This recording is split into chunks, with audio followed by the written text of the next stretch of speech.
Congress BJP మధ్య పొత్తు ఉందన్న బీఆర్ఎస్ నేత నిరంజన్ వ్యాఖ్యలకు కమల్నాథ్లు కౌంటర్ ఇచ్చారు.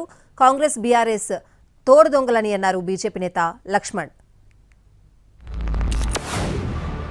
అదే బీజేపీ మరి ఈ రాష్ట్రంలో తెలంగాణ రాష్ట్రంలో ఈ కాంగ్రెస్ పార్టీ విఫలమైనటువంటి విషయాలలో ఎందుకు మాట్లాడతలేదో అర్థం కావట్లేదు. మరి ఇక్కడ కాంగ్రెస్ భారతీయ కాంగ్రెస్ అయిందా లేకుంటే బీజేపీ ఇండియన్ నేషనల్ బీజేపీ అయిందా? ఆ రెండు పార్టీల వాళ్ళు ప్రజలకు సమాధానం చెప్పాలి. మరి బీఆర్ఎస్ ఓడింది వాస్తవమే, కానీ ప్రజలు ఆ కుటుంబం మీద, ఆ పార్టీ మీద, ప్రభుత్వం మీద వ్యతిరేకత వల్ల ఈరోజు కాంగ్రెస్ లాభపడింది. వాస్తవంగా బీజేపీ చేసినటువంటి పోరాటాలకు, ఉద్యమాలకు బీజేపీకి అనుకూలంగా ఉన్న వాతావరణం ఇవాళ కాంగ్రెస్ అది లాభపడింది.